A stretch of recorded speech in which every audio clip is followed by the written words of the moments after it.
So I'm trying to teach myself how to maintain friendships. And as someone that has always found it really easy to find really good friends, I feel like I've always had really good friendships throughout the years, like dating back to when I was a kid. Like, I've always made really good friends. I feel like I'm really good judgment of character, at least like knowing like the vibes that I like and what goes with me and what doesn't. But I'm realizing that my toxic trait is I'm so quick to cut people off. Also, not just cut people off, but I'm really good at like not maintaining a friendship because I feel like maybe a person has certain habits or traits that I don't like. And so I'm so quick to just kind of dead the friendship. And again, I think it's all me trying to center and like just kind of protect my own peace. But I'm realizing that that's also robbing me of like experiencing different people and just different situations in life.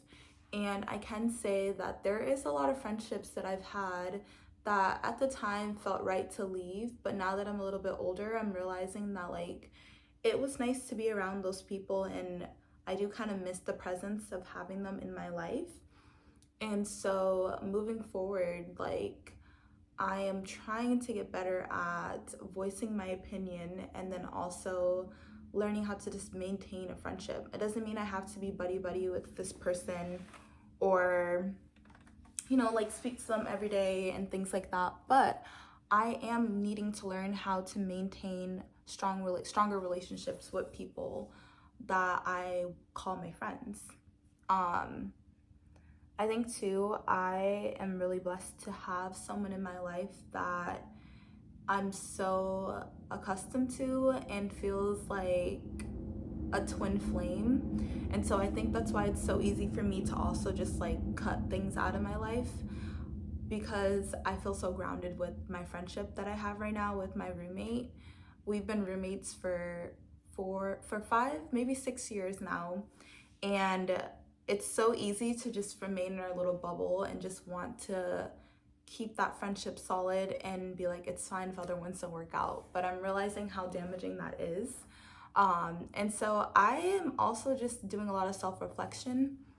I feel like I am someone that is so certain in connections and like people that I meet. And so I'm so quick to just be like, nope, I don't like that, or no, that's not happening, blah, blah, blah.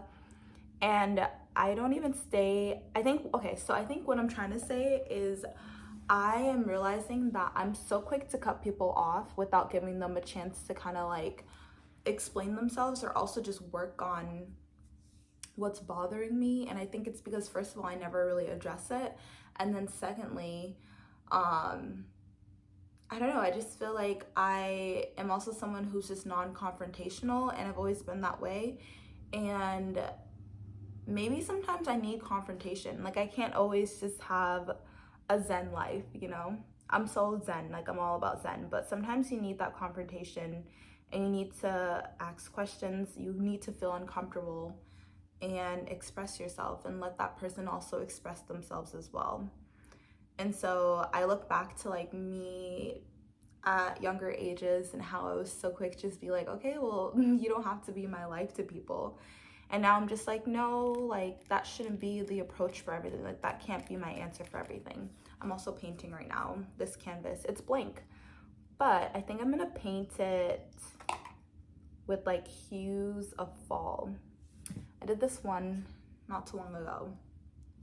And I don't know, it reminds me of like a sky, kind of. Very pretty. And so I think I want to do something similar to this, but in like fall colors. Fall is my favorite season, so we're gonna do that. I also feel like right now, because I'm in this like huge detox of social media, it's nice to be able to just like do other things other than being on my phone. And so, I mean, technically I'm on my phone right now for recording this video, but I'm choosing to paint. But yeah, I don't know. I feel like too, I see so many toxic friendships that like I just don't have the energy for toxic friendships. Um, but then also I noticed and realized that maybe that comes off toxic to others because I'm so non-confrontational that I don't like to address things. And sometimes like silence is louder than actual words, and that could be really bad. I had a friend who I do miss a lot, um, but we were really close at the beginning of my college days. And she told me that I use my silence as a weapon. And honestly, at that time, like I would always just ask myself, like, what does that mean? What does that mean? I never really asked her to explain what she means by it. And again, I just didn't understand. And it wasn't until this year that I finally understood what she meant by you use your silence as a weapon. And I just didn't realize how that came off to people and how negative that was. But that was deep. And I probably wasn't ready to hear her out. Maybe that's why I never received what she was saying until this year.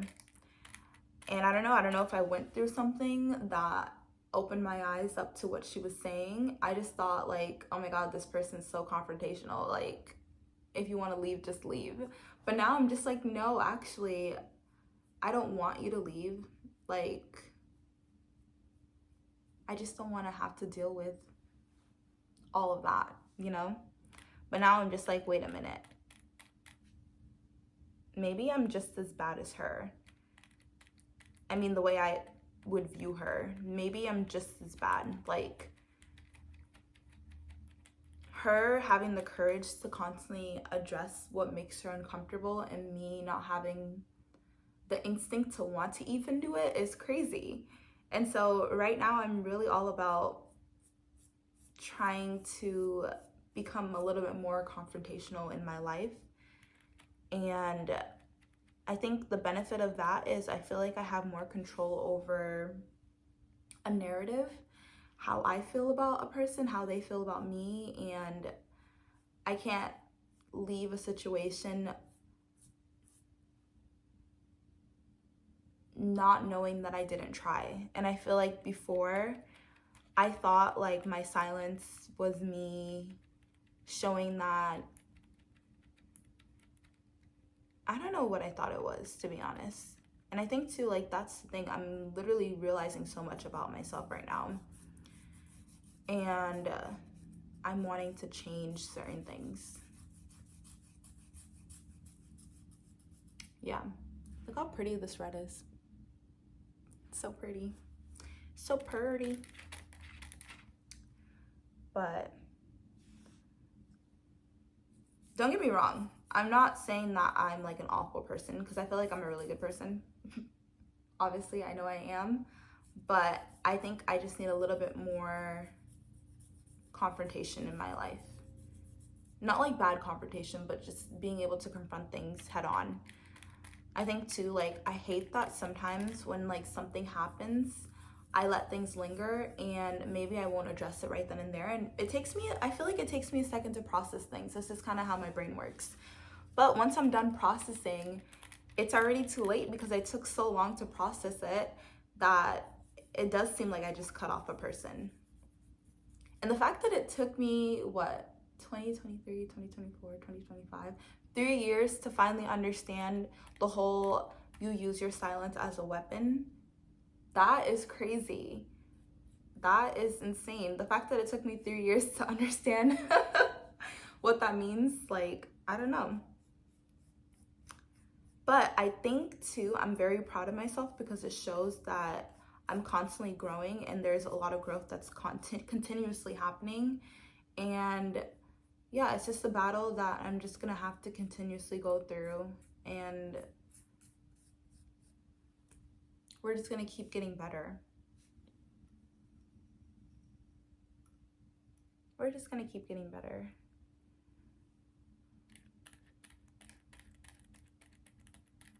I got this.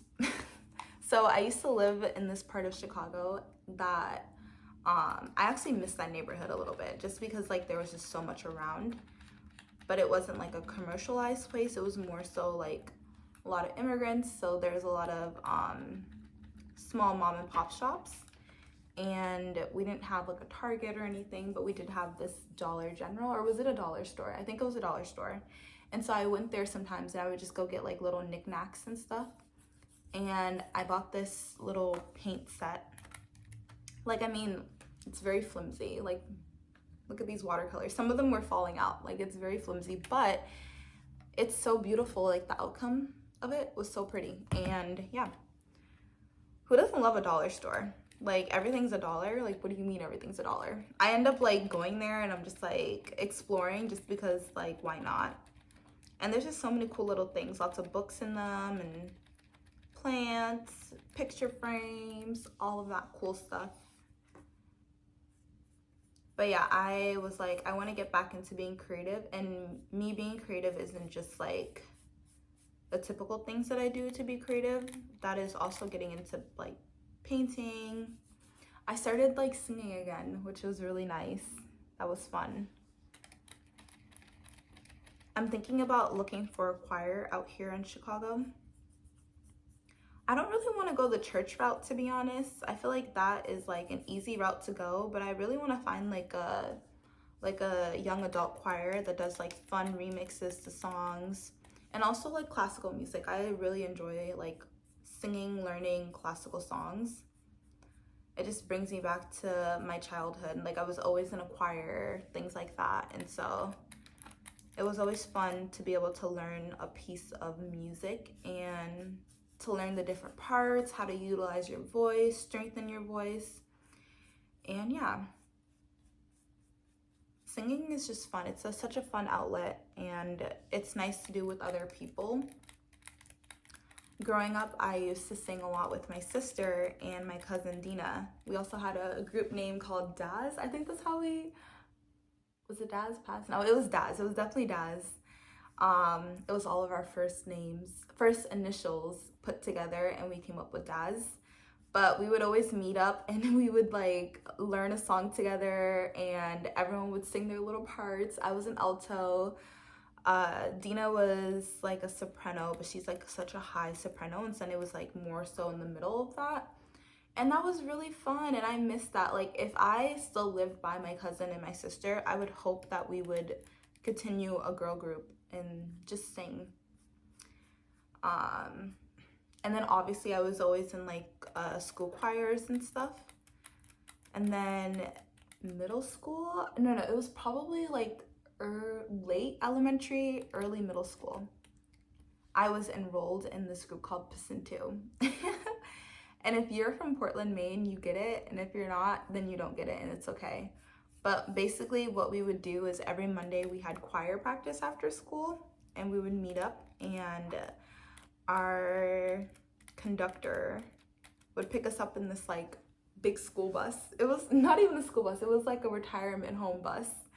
And he would pick us up from like middle school to middle school, high school to high school, elementary school to whatever schools we all attended.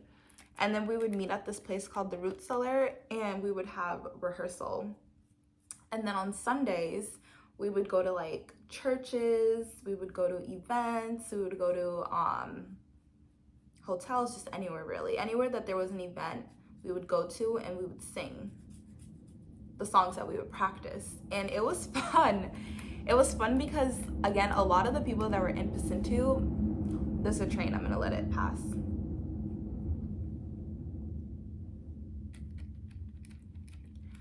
But a lot of people that were in Pacinto were childhood friends of all different ages, and so we knew each other from when we were younger. And it was all immigrants, which was really nice. We all had that common like understanding.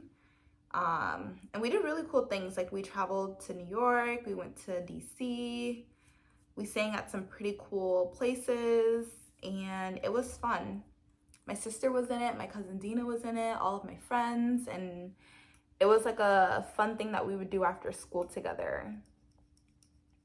And then when I moved out of Portland, I joined obviously my school choir here in the Midwest, and then I also did show choir, which is something that we didn't have back in Maine. But like when I tell you, it was the coolest thing. Like it had dance. So basically what it is show choir is when you I think it's like a 14-minute, maybe a little bit less. I want to say from like 10 to 14 minutes of choreography, maybe even 15 minutes. We're going to take it back. I'm going to say it's 15 minutes, but I could be wrong. But basically you sing, I think we did a total of 4 or 5 songs. I know we had 2 opening songs, a ballad, and then maybe 2 closing songs. So yeah, we had quite a lot of songs that we would learn, and then we would learn choreography to it. And so it was a whole production. If you ever seen the show Glee, that's basically what show choir is. Show choir is what Glee did. But ours was just so much more elaborate. Like we had costume changes, we had solos, dance breaks. Like it was a whole musical production. It was insane. And I did that throughout my entire like high school experience, which was so much fun. And that is one thing that I am grateful for moving to the Midwest, is being able to do dance and song, because back in like Maine, I like danced sometimes on the side. I had like a dance studio that I would go to, and then obviously I would do choir, but then this was like mixing the two, and it was so much fun. And I made the best friends. So yeah, let's go back into the whole friendship thing, because I recently went back home this past weekend, and it was like a last minute trip. I went out there to help my mom out with some things, and then I also went to go get a hair retie from my loctician out there, because God knows it's been so long and I don't have a loctician out here in Chicago. So I was like, let me go back home and book that appointment real quick. The train, we're gonna wait for the train.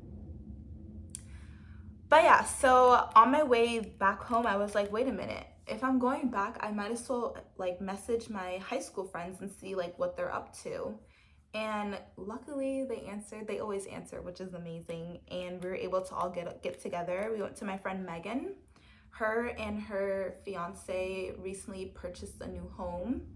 And so I went to visit their house when they first purchased it, but then I moved out the state. So I haven't really gone back to see, but it was really nice being able to see like the progress that they made on their home, and then just seeing the life that they're building. It's so cute. But I was so grateful for the weekend. I think we all kind of needed it. It's been such a long time since we've all been together, and so we literally just went to Megan's and hung out.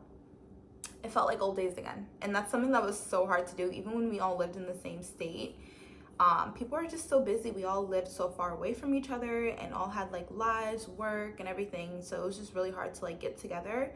And so I was really grateful that everyone answered and was able to make it out that day to Megan's. And it was the best day ever, honestly. Like it was a reset that I needed. We literally got to Megan's, hung out for a little bit, caught up, FaceTime an old friend that I haven't spoke to in a while. But it was nice to see her and to see that she's doing good. So we FaceTimed her for hours actually, and just like talked. Jake made some margaritas. Then we ended up going out to eat. And then we went back to Megan's and we ended up watching a Black Mirror episode. So that was really fun. And it just, again, it brought me back to high school, and how we were always at Megan's in her basement, her parents' basement, and we were always just like hanging out and enjoying each other's presence. And I miss that. And it kind of gets back into that whole maintaining friendships. I think about how like if I never messaged the group chat to see if anybody was available, I would have went home that weekend, and it would have been a missed opportunity of like seeing old friends and just enjoying ourselves. And so I'm really grateful that I did do that. But yeah, I think too, I want to get better at even just like FaceTiming all of my friends. I think the only person that I consistently FaceTime is my sister Sunday. Sunday is the only person that I FaceTime consistently, which I love. So grateful for that. But there's so many other people in my life that I can also just pick up the phone and call. And so I think I need to get better at that. Yeah, So that's what we're focusing on right now. Look at this. This is so pretty. We're gonna go ahead and add the yellow in. I can't believe I got this at the dollar store. Like, the dollar store, don't sleep on her. She has some good stuff. But yeah. I think one thing that I'm realizing too is foundation is so important. And if you don't build a strong foundation with somebody, it's really easy to be like, okay, well, the foundation isn't there. I'm gonna leave and check out. And I don't know if it's because I'm getting older that I'm just like, it's harder to build foundations with people, but it's like, if you want to continuously meet new people and build more relationships in your life, you need to be willing to start building foundations with people and just genuinely getting to know people. And again, I also don't want to be hard on myself, because we do live in this like digital era where it's so hard to like, I don't know, just like coexist with others. Like, everything that I need to know about you is online. At least that's what it seems like, right? Because we're constantly posting on Instagram or TikTok, and I don't know, we're not really going to third spaces anymore to meet people. And so whenever you're meeting a new person, 9 times out of 10, it's going to be coming across their video on TikTok, and maybe you might look at their page and like see what they're up to, get a glimpse of their life, and then you leave thinking you know that person, but you really don't know that person. So that's just another interesting perspective. Yeah, this is so pretty. Look at that. So I thought I was painting fall colors, and don't get me wrong, these are colors of fall, but this is giving more so like a sunset, which I love. I love sunsets. They're so pretty.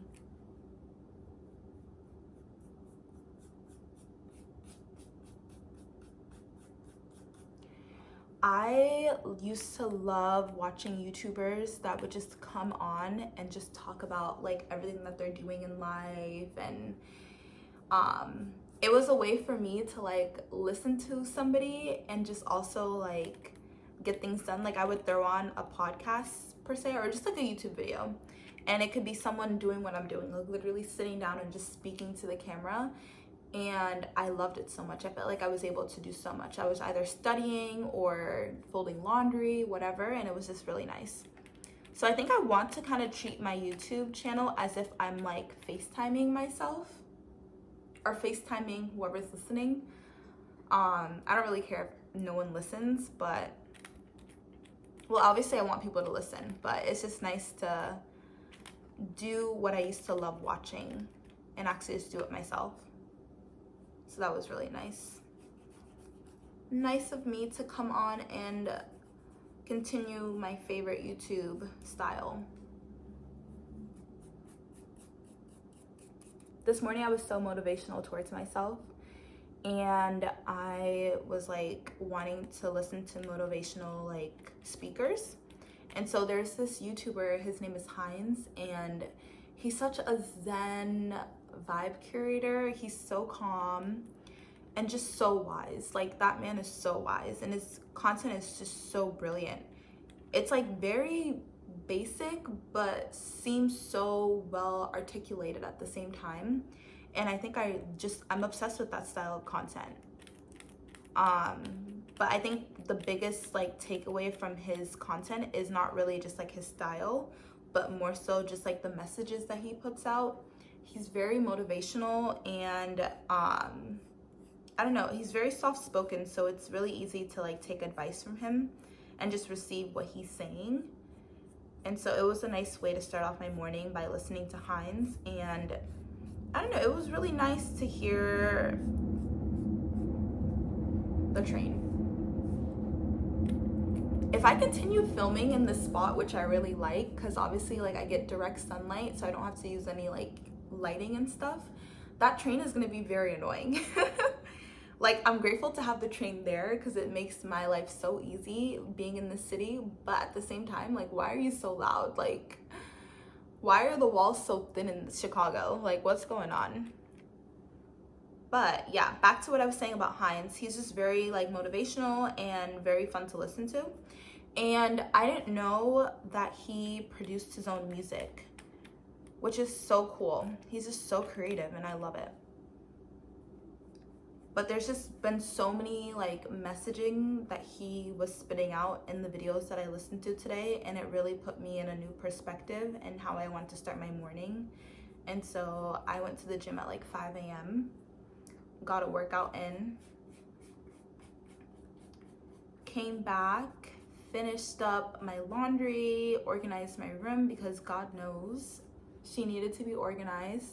And there's still so many things I need to like put away, but I got the gist of it done, which is like my clothing items, which is really nice that I got that done. I did just move into this new unit and we're here for 4 months actually.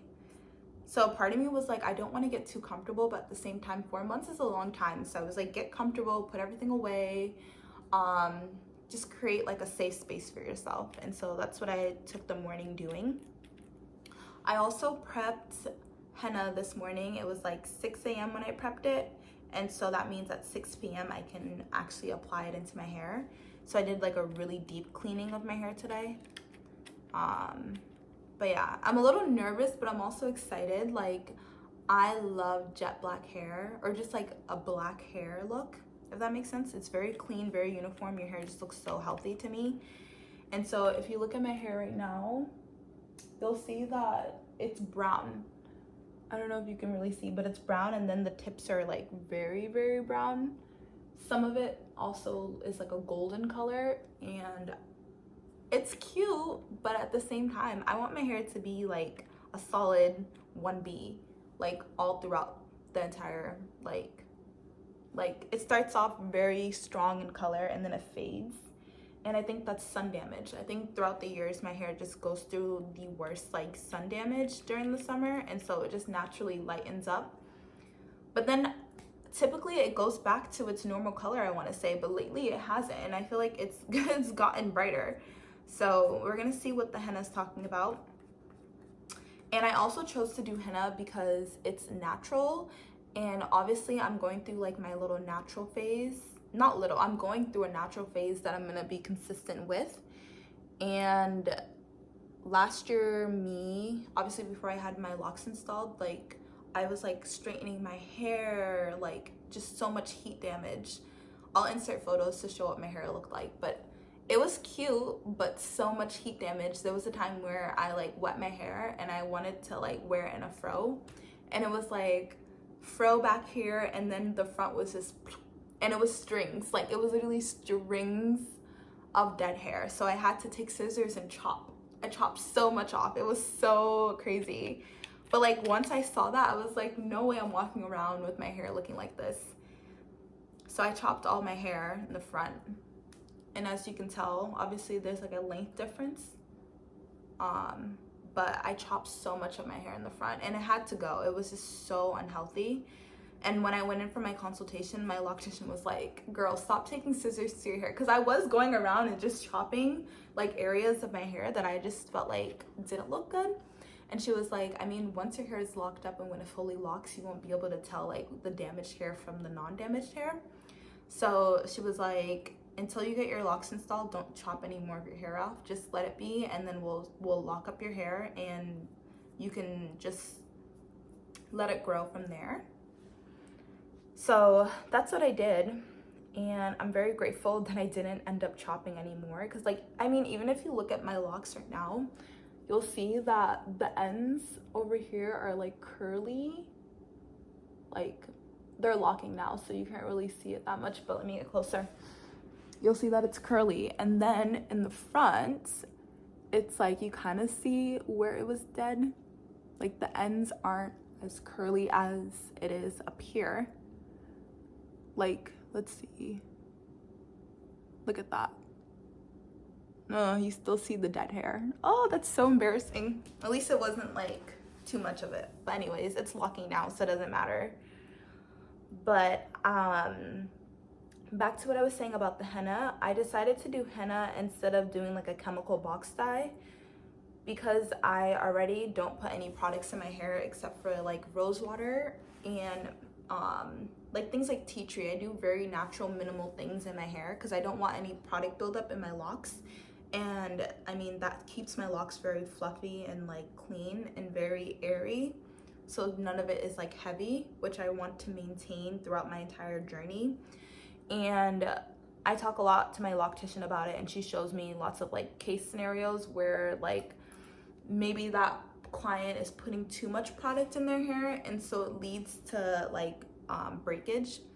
And then another thing is, she recently showed me this one client whose hair was like obviously so thin at the top, so there was just not enough hair follicles to hold the lock anymore. And then looking at her actual locks, she put so much product in her hair, and I think she was trying to put like oils or just product to help her hair grow, but it wasn't, it was damaging her hair basically is what was happening. I think she said that she put botana oil in her hair.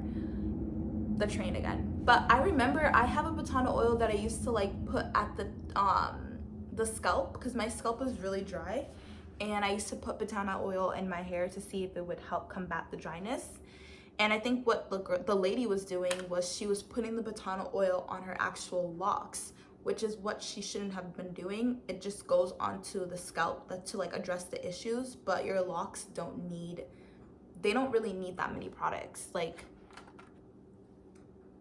girl, it was so bad. Her hair literally had mold in it. Like, I don't know, at this point, that's when you take scissors and you start cutting your hair off.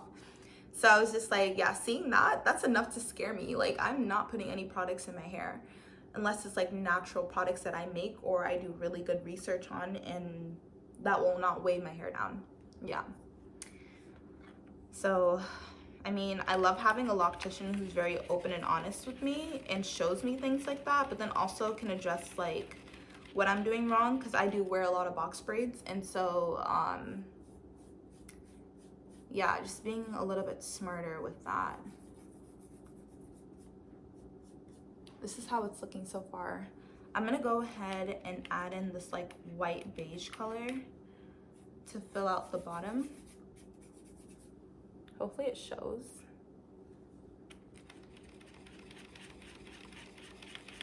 Painting with watercolors is so much fun. It reminds me of elementary school and how we had art class.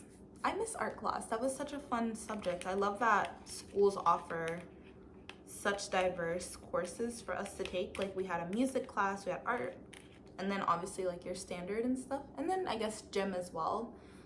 But just always being creative, and I love that. So I feel like as an adult, it's only right for me to get back into the things that I love. So singing, art, I can do my own art class at home. I also want to get into designing clothing pieces for myself. And so I'm like really debating, because like I feel like I've been bringing a lot of things here to Chicago, and I also don't want to bring too much because I'm like, what if I don't stay here long term? But also, like, what am I supposed to do with the time that I'm here, you know? So I'm like thinking about bringing my sewing machine out here. I might just have to ship it to myself. I might have my mom ship it to me. And I want to see what I can create. Like, could I create some really cool things? I think I can. I started sewing in high school. And that's when I became really close with my friend Megan and Monica. We took Mystique's sewing class together, and still love Mystique. Like, we literally still communicate kind of online, which is really nice. But we learned the basics of sewing, and then we created these really cute, the train is so annoying.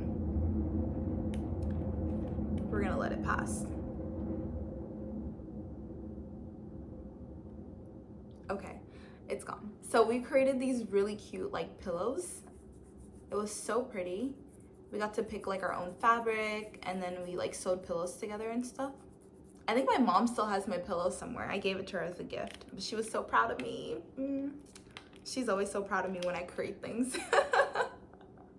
I love her down. But I low-key think I get my creativity from my mom the more I think about it, because I went home this weekend, and my mom is such like a go-getter. Like, she loves doing things. She creates these like African like open baskets, I guess. And so it's crazy. She got scraps from her work and made these like woven baskets. I'm gonna insert what she makes, and I keep telling her like she needs to open up a shop and start selling them. And like anytime she sells them for so cheap, and I'm like, you're putting in a lot of hard labor, and you're also using natural resources to create this beautiful piece of artwork, and it's also like a tribute to your home, your hometown. So I was like, you can really create like a nice branding for yourself. I think I'm gonna help her do that. That's something that I'm gonna put on my bucket list this year, to help my mom sell her products online. But they're so beautiful. Like, I'm gonna insert right here so you can see what they look like. But not only that, my mom has always like, she's like the OG of what they call, no, I don't want to say housewife. She's a Nara Smith. I want to say that. She like loves making things from scratch, and I think that's where I get that from. This weekend when I went home, she showed me her garden, and my mom loves like creating natural things. So there's this thing called bamia, and she likes to make weka from it, which is dried up okra. And it's something that I've always seen her make, and that's something that she always makes me help her do. Like she always goes to the stores and she'll buy like bulks of the bamia, and then she'll make us cut it. And like, I used to hate cutting bamia because it's so time consuming, but I mean, it's cute that she likes to do that. I always admired her for that. And then she would dry it out on like a sania, which is like a tray basically, and she'll dry it outside, and then she'll go ahead and blend it, and then she'll make like a powder from it, and that powder is used to make different types of stews, and she'll go and sell it to like neighboring like Sudanese moms and stuff, which is so cute. And I don't know, I grew up with her doing that constantly. Like, she would always sell it, send it to stores, and have them like make that. So maybe I'll have her do that too. But anyways, back to what I was saying is, when I went home this weekend, my mom just started gardening this year, and it's something that she's always wanted to get into, and so I love that she started doing that. And I'll insert clips of what she created, but it's so cute. She has like a bamia section where she made okra. Like, not, she didn't make okra, but she planted okra, and it was so beautiful just seeing like it flourish. And like, she showed me a little one that grew, and it was so cute. But yeah, I think it's exciting to see her do that. And then also she was just showing me how like she's gonna, like, she showed me some of it that she already like cut up and like is already drying and stuff to make weka. And so I'm literally gonna go home. I don't know when I'm gonna go home, but it's gonna be like maybe sometime in October. But I look forward to tasting that okra soup from the okra that she made. But yeah, so cute. She also showed me how to make coffee. We roasted like coffee. Like, it was weird. I was looking at it, I was like, what are those white beans? And she was like, oh, it's coffee. And I was like, what do you mean it's coffee? And she goes, I'll show you. So then she started like, wow. She started to like roast the coffee beans.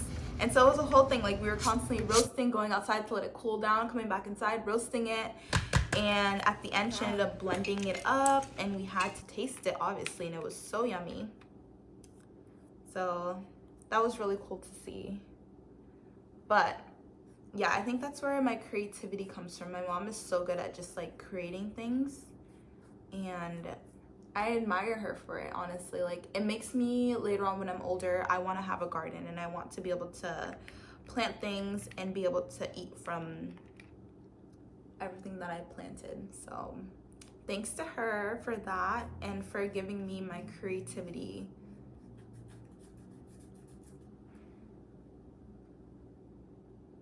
Okay, so now what I'm gonna do is I'm gonna blend out the harshness. I think I'm gonna get a new brush. Maybe we'll use this one. These brushes came from the dollar store, so don't judge these brushes, but we're gonna start up here, and I'm just gonna blend. Oh, you know what I'm gonna do, actually? I'm gonna blend up. So I'm gonna start at the bottom. We need a lot of water, and we're gonna blend up like this, so the harsh lines can kind of just like fade away. We're gonna go back to this brush because that one's a bit hard. So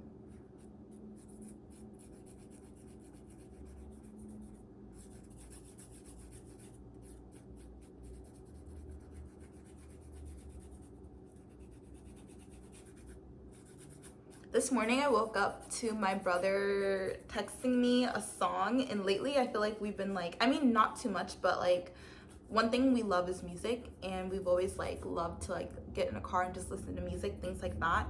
And so my brother texted me a song, and I still haven't listened to what it is, but it's probably a throwback. We've been sending each other throwbacks, and like it's just rediscovering music. So I'm gonna listen to that when I'm done filming this to see what did Charles send me.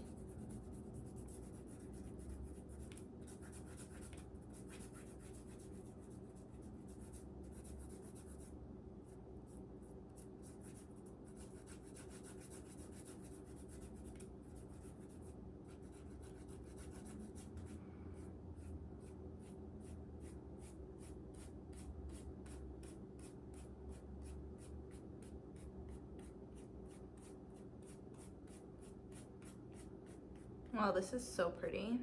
Oh my goodness, I'm obsessed. How pretty is this? We're gonna blend some more. We're gonna fix it.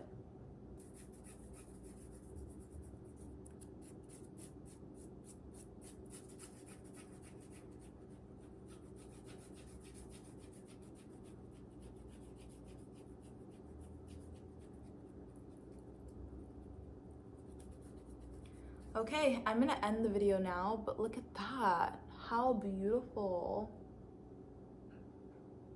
We're gonna let it dry, and yeah, thanks for watching.